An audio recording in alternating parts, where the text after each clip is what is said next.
Hello everybody, and welcome to this video in which we are going to be talking about a release that I have been looking forward to for quite some time, since even before Nintendo actually announced it. Those of you who have been playing games for a longer period of time will probably remember a humble little DS game called Clubhouse Games. It was a Nintendo produced collection of classic board, card and parlor games, and it was designed to show off the casual side of the Nintendo DS and give people who didn't normally play games a reason to own that console. It came at a time when Nintendo was really riding high with casual audiences through the likes of the Wii console, Nintendogs and others, and Clubhouse Games was in itself an excellent example of that philosophy. It has been years since Nintendo last took a crack at it. Clubhouse Games was released in 2005, which is 15 years ago, can you believe it? As a big fan of the original, I have been waiting for a new one for a long time now. And whether Nintendo has called it Clubhouse Games or Worldwide Games in your region or whatever they've called it, this is that game, this one on the Nintendo Switch that is just about to release now. This is only a preview to show off some of the games that you can play on it. There are 51 in total, but I can say that on first impressions this is exactly what I wanted. Now for context, I grew up playing classic board games and card games. It was a really big thing in my family, and I have fond memories of my extended family getting together to play Chinese checkers at Christmas parties, my grandfather teaching me how to play the classic card game Bridge, or the little chess competitions that we used to run with my brothers and parents. While there has been a real explosion in the popularity of board games and Eurogames in recent years like Puerto Rico, Catan, Lords of Waterdeep and others, and now they offer far more complex and visually beautiful experiences, there is something that I still love about classic games. The thought that goes into them, the aesthetics of them, and the cultures that produce them. It's a very cultural experience to play these classic games.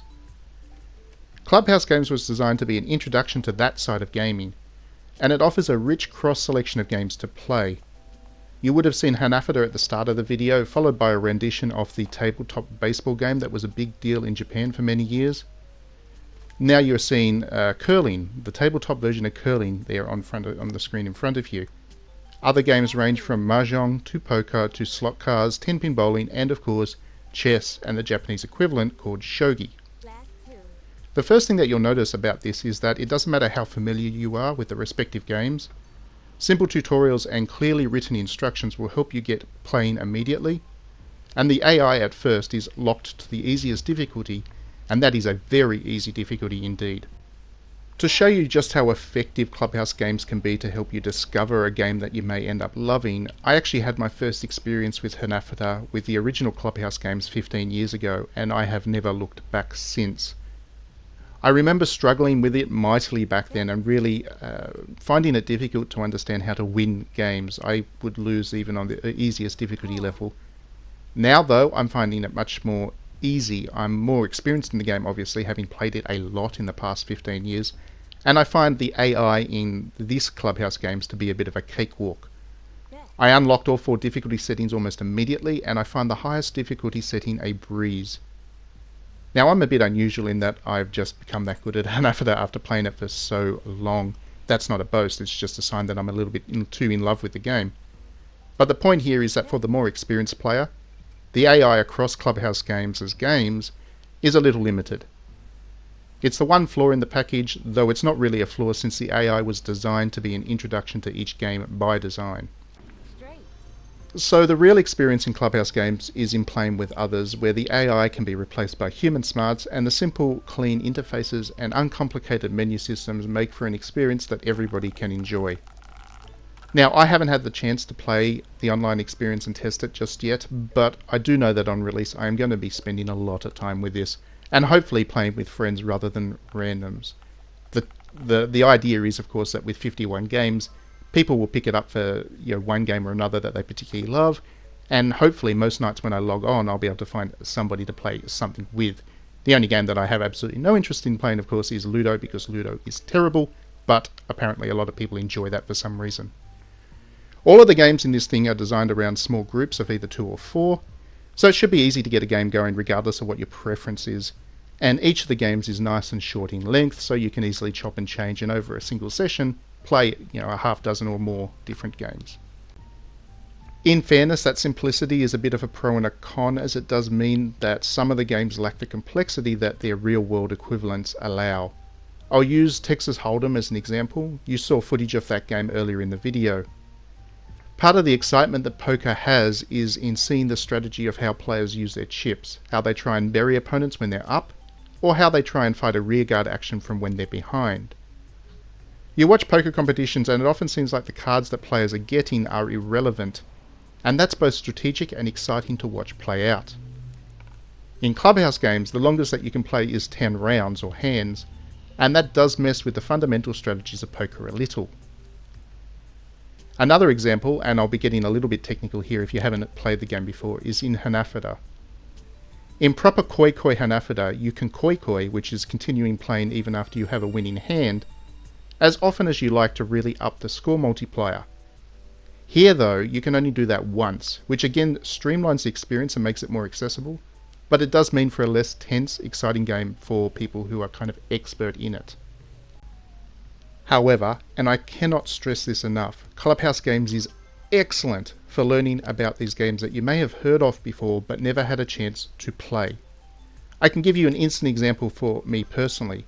For years now I have loved the concept of Mahjong. I love the aesthetics of the tiles and the way that the game board looks as it's played. However, I've never found the opportunity to learn. Either the instructions are far too dense, like when I've tried to learn via the Yakuza series minigames, or there was simply no opportunity to play. I have a physical Mahjong set, but nowhere to learn and or play in my local community. This version in Clubhouse Games explained the rules to me in such a way that it suddenly made sense, and it did so in just 10 minutes. Just 10 minutes flat. I've got a long way to go to learn the strategy of the thing, of course, and I'm still losing, but I actually understand why I'm losing, and I understand the flow of the game now, and I'm honestly amazed at how this game has been able to be so clear in explaining something to me that had previously seemed so obtuse. One other thing that I do find disappointing about these Clubhouse Games on first impressions is that it is missing a few games that I would have thought were critical. One is Bridge. I mentioned earlier that I have fond memories of learning Bridge from my grandfather, and it is generally considered to be the ultimate traditional card game in that it is complex, highly strategic, and deep. And yet it's not in here, despite the game being so effective at teaching players rules to other complex games. Another admission that really stood out to me was Stratego. The original Clubhouse Games actually had a rendition of Stratego in it, and it was a particularly good rendition at that. And yet for whatever reason it's just not present here at all. One other admission, and this is a bit of an own goal on Nintendo's part, is that at one point they recommend people play the card game Rummy to understand how to make sets and win at Mahjong. Rummy's not actually in the collection.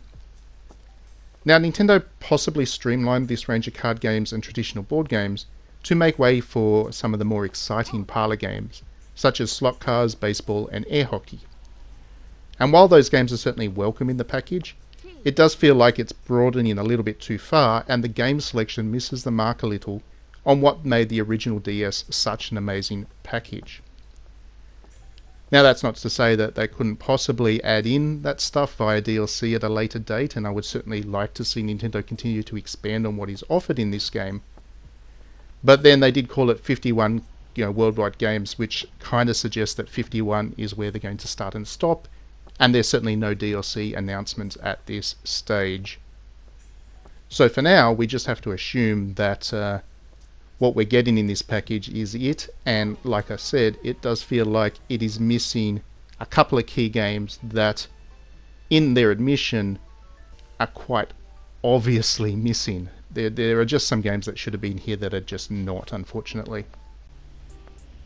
Just on a final note on the more superficial stuff, the aesthetics of these games are absolutely gorgeous, and Nintendo really understands, I guess, the tactile quality of good traditional board games. The cards, you can't feel them obviously because you're playing a game console, but they look like you should be able to feel them. The chess pieces are gorgeously rendered.